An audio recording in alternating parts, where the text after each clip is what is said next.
Welcome to Grieving Insomniacs. I am your host, Cristi Haberman. I am glad you're here. Thanks for being a part of our community. A few disclaimers before we get started.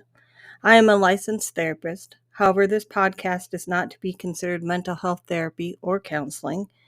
It is for entertainment purposes only and is not associated with my counseling practice, Cristi Haberman Counseling Services. Thanks for showing up. Welcome to episode 9 of Grieving Insomniacs. This is your host, Cristi Haberman, and today is Bereaved Mother's Day. And I'm not exactly sure how I feel about the Bereaved Mother's Day. Is there something wrong with this that we have to be separated from actual Mother's Day? That's an interesting concept. And I'm sure they did it to recognize the people that have lost children. But why aren't we just recognized on Mother's Day too? I know, it's an interesting concept. When I looked at that, I kind of got my bristles up and was like, why do I need a special day? I'm still a mother. Even if your baby was born stillborn, you are still a mother. Mother's Day is for mothers, dead or living. I don't know. If you guys would leave me some comments, how do you feel about the fact that we have now been separated from Mother's Day into Bereaved Mother's Day? Is it something that you support? What do you feel about it? I can just tell you that it's been kind of rough the last week or so. And it always is going into Mother's Day. Everything that the anticipation is almost worse than the actual day itself. Because you just don't know who's going to remember you, if you'll be remembered at all.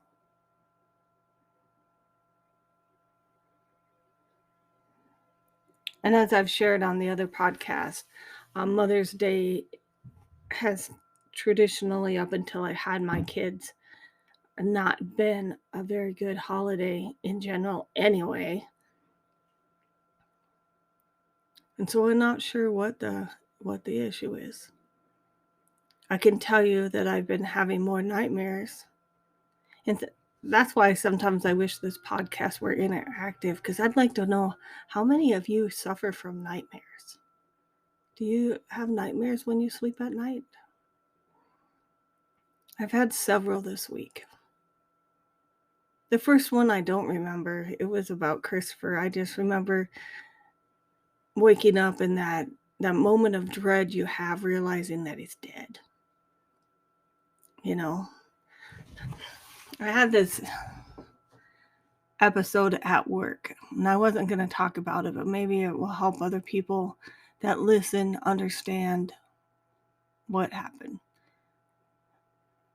So on my Instagram, if you guys want to see the picture that I'm referencing, I made it into a post. My son was very good looking, very athletic, but he also had some really cool tattoos. And he modeled for one of his friends for a high school photography project. And I just love the pictures because they're in black and white. It doesn't really have a picture of his face. Like, I was kind of uncomfortable having a picture of his face at work. I'm a counselor, even at my job now, where I don't see clients per se, but I see students. You know, I wasn't real sure I wanted them to know what my son looked like. But he had tattoos all over his chest. And I think they're just fantastic. And we got a new employee at my job who came into my office, and we were visiting, and she looked at my pictures of there's 2 of them on which my son modeled for, and she told me that they were inappropriate. And I said, "Oh, that's my son. He's dead." And she looked over at me. And usually if I tell people that he's dead, they back off. Yeah, I just find it's easier because he didn't pass on. He didn't any of those euphemisms. He's no longer with us. Yeah, no, that doesn't work for me. He's dead. I want you to understand. He's dead. So she looks at me, and I told her, I said, well, he modeled. I said, he modeled for those pictures for one of his friends for a photography project for school. And she goes, well, I can't say too much about what she said. She said, if someone complains, let's leave it at that. If someone complains, then you'll have to take him down. And I said, that's fine. I said, I will have the same conversation with them that I'm having with you, which is, if he was still alive, he wouldn't let me put those pictures on the wall, but he's dead. And then would I have to remind myself of him? And I really like the pictures. But she objects because he's in shadow. And the person taken, they're just amazing black and white photos. He's in shadow, but his tattoos are not.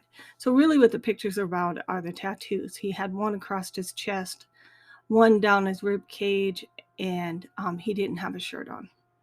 She's objecting to him not having a shirt on. I was like, okay. So then I told her, because she's in a position higher than mine. I don't want to say which one, but position higher than mine. And I told her that I would take them down. And in the process of that, I asked myself if I was ready to let him go. And I think that's what triggered my nightmare that night. So on to the rest of the conversation with this person.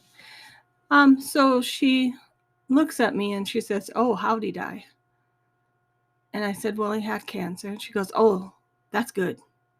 I'm like, what? What? That's good. Okay. She goes, that's better than the alternative. Okay, so what's the alternative? He's still dead. Like whether he would have committed suicide, died in a car accident, died in a work accident, it doesn't change the fact that he's still dead. And it doesn't make it easier. I mean, we have these beliefs in our society that somehow some ways of dying are better than others. And they're not. They are not. And it was just interesting how uncomfortable she got. Because she didn't ask me if I had any other children. No, she was just concerned about the pictures on my wall. And so I went home that night and I had a nightmare. And the nightmare was actually about my living child being young. Like when I have my nightmares, again, this is one of those things I'd like to hear from other people. How scary it is when I have these nightmares. Anyway, he was young. And I don't remember the details besides the fact he died.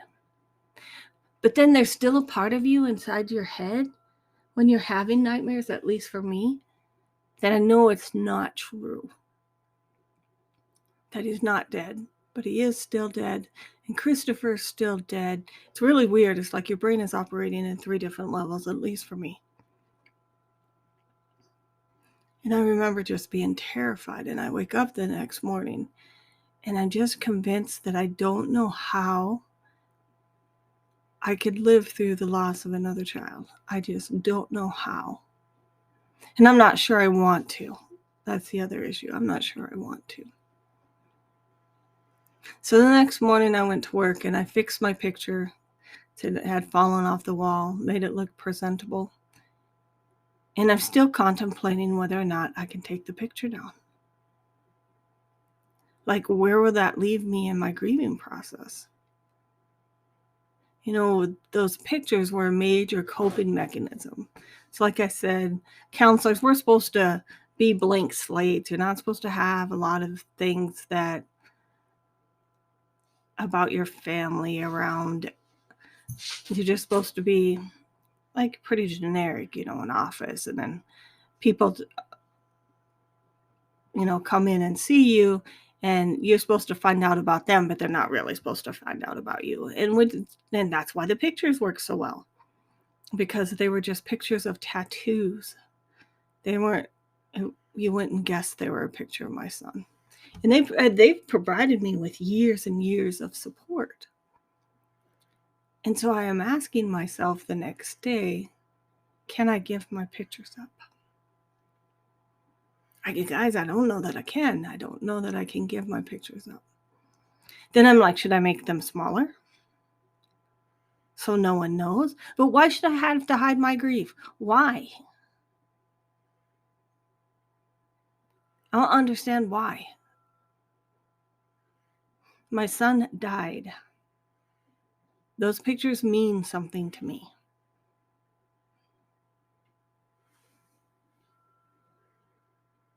And why does someone else get to dictate I don't like the fact that he doesn't have a shirt on? Well, you cannot come in my office. That'd be an option. I can go into another office and take care of whatever business we have. I just don't know. So then I was talking to another coworker about what happened. And she's like, you just said he was dead? Just like that? I'm like, yes, he is dead. She goes, well, you didn't say he passed away? He didn't pass away. He died. It's just so funny that people find the word he's dead so difficult to say. You know how many times I've said he's dead in my life? Over and over and over again. But what's effective about that, and what I have found, and one of the reasons why I do it, I'll just be honest about the reason why I do it. People won't talk past that. I have learned if you want them to shut up and not ask you any more questions, yes, say he's dead. And they get so uncomfortable that the conversation is over. That's what I do.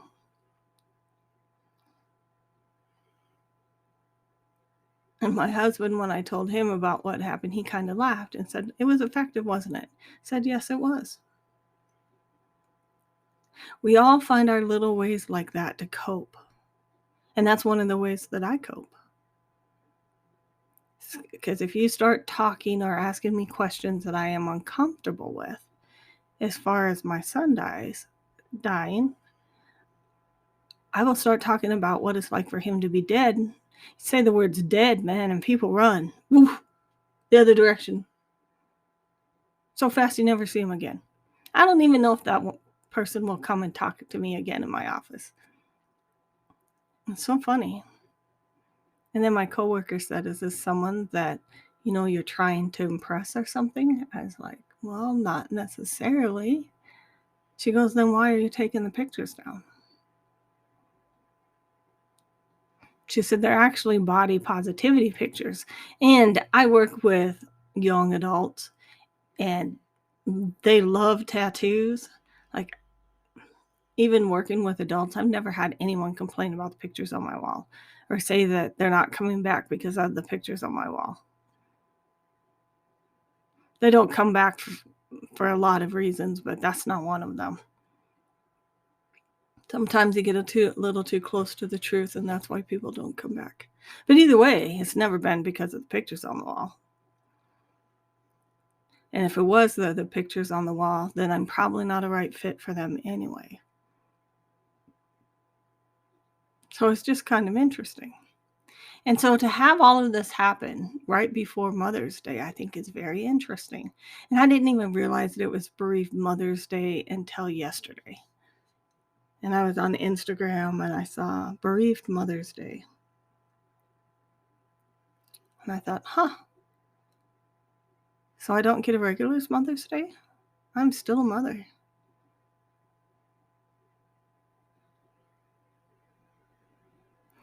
And even if it was your first child and your child died, you are still a mother. So you still have Mother's Day.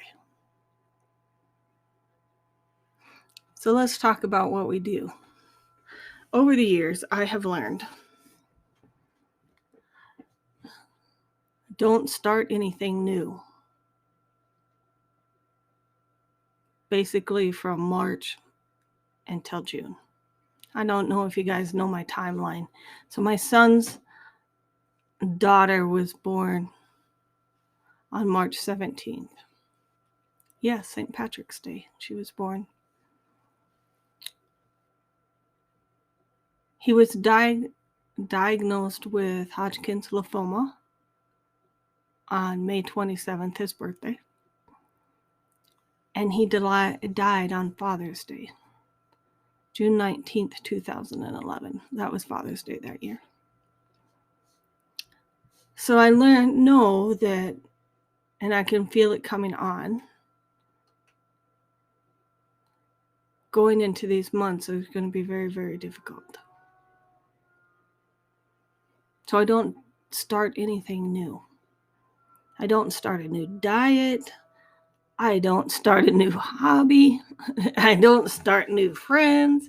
I just don't start anything. And my focus becomes on self-care. I isolate more. And people talk about, especially mental health therapists, they talk about isolation as if it is a negative thing. Oh, you're becoming more depressed if you isolate. And I believed that actually at a time until I realized, at least with grief, that when I isolate, I am protecting myself.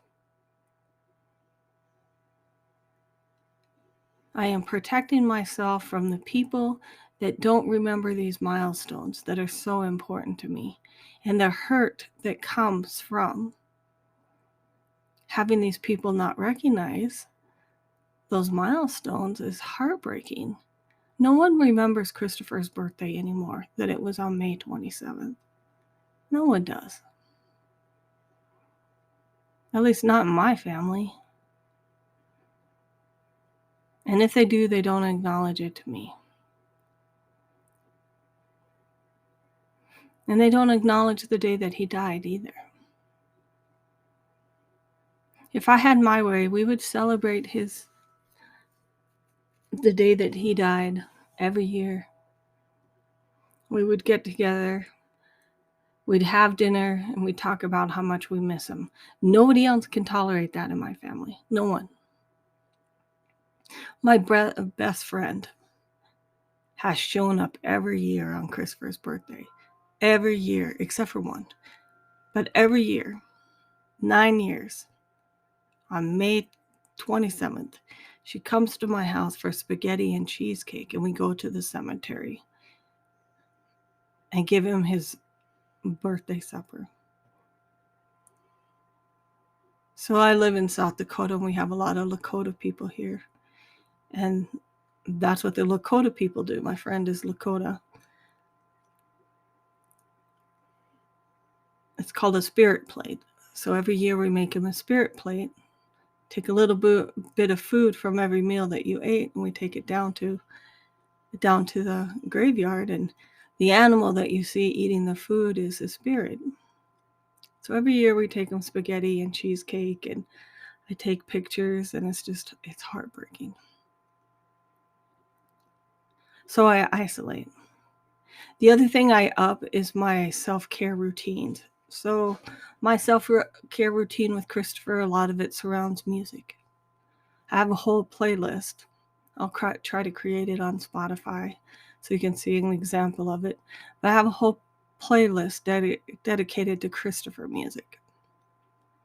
And when I'm really missing Christopher, I listen to that music. And it helps me communicate with him. And I feel like it's him communicating with me. So I deep dive more into my music. I do a little bit more meditation. And I spend a lot of time in self-reflection. And what self-reflection is just going into those moments and thinking about how much you miss him and trying to recover from that. So as an example, talking about feeling guilty, it always comes up. I didn't go to Louisiana and be with him. I didn't do this. I didn't do that. And so in self-reflection, I have to think about and change the way I think. And it's very deliberate. And I have to tell myself things like, it was an impossible choice. You could either do as he requested or go. I have to tell myself there's nothing wrong with respecting his choices, even though it didn't end the way I wanted it to end. And those are the hard parts. And then the self-care. I won't sleep very much. Insomnia, it's just been horrible. I don't know why it's so bad here lately. But I'll sleep maybe 2 or 3 hours a night. My nightmares will increase. I'm not sure what that's all about.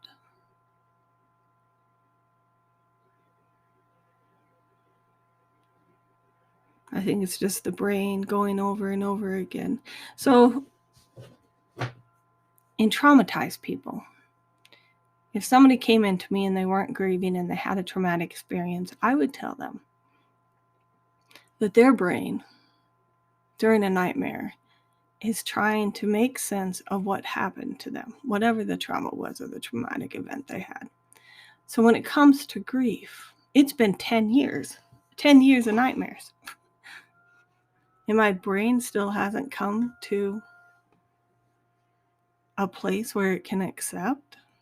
Evidently not, because I still have nightmares. This is why I think grief is lifelong.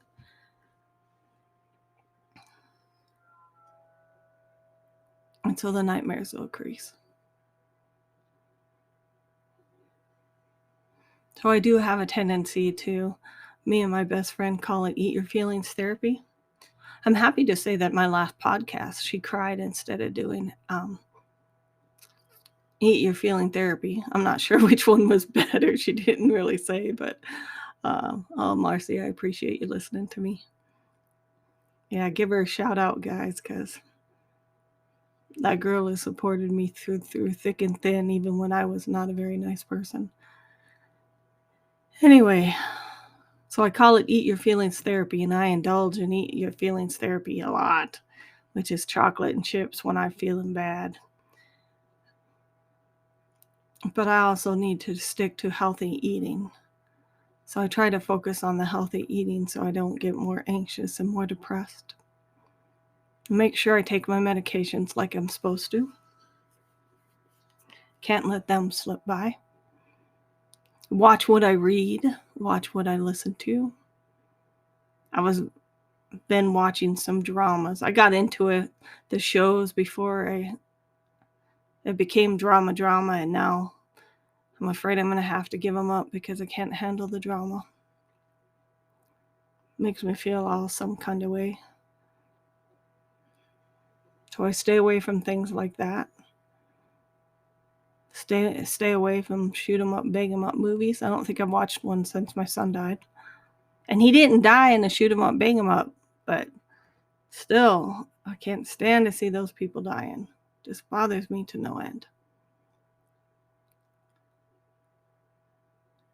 So with Mother's Day coming up, guys, make sure that you practice your self-care, whatever self-care means to you. If it means getting a massage, if it means seeing your therapist, spending time with your best friend, indulging in rituals that make you feel happy, like maybe it's taking a bath, taking a shower. Make sure that you do self-care this week. Make sure that you give yourself enough opportunity to sleep. I recommend for insomnia going to bed, staying in bed, and not getting up. Otherwise, you teach your body that it's time to get up instead of it's time to sleep. And that's just my thing. I'm not sure that it's a psychiatrist thing or a counseling thing. That's just what I say. Because it takes 2 weeks to develop a habit. I worry about that with insomnia, though. Anyway, self-care. If it's too painful to go to those family celebrations, then don't go. Give yourself permission to not go. If it's too painful to be around family and they have a baby and now you don't, or you have a kid and they don't go. Don't put yourself into a situation that's going to make it worse. If you have family that say inappropriate things to you, they still blame you for the death of your child, just don't go. Give yourself permission to not go. Take time out to rest. Be kind to yourself when you cry. So I wish you all a happy Mother's Day, whether it's Bereaved Mother's Day or a happy Mother's Day. I acknowledge all of you. I want you to know I see you. I hear you. I am here for you. Send me a message. I have so many questions that I've asked throughout this podcast. I would love to hear from some of you that have been listening to my messages. Thank you for listening in. It would really help me if you liked and subscribed to my podcast. Share it among your friends. I'm on Instagram and Facebook as grievinginsomniacs.com. I have a book on Amazon called The Solitary Journey Through the Loss of a Child. I also have a website that you can reach me at is christihaberman.com. Thank you for showing up. Have a great week, and I'll see you on Mother's Day. And yes, I will still record on Mother's Day because,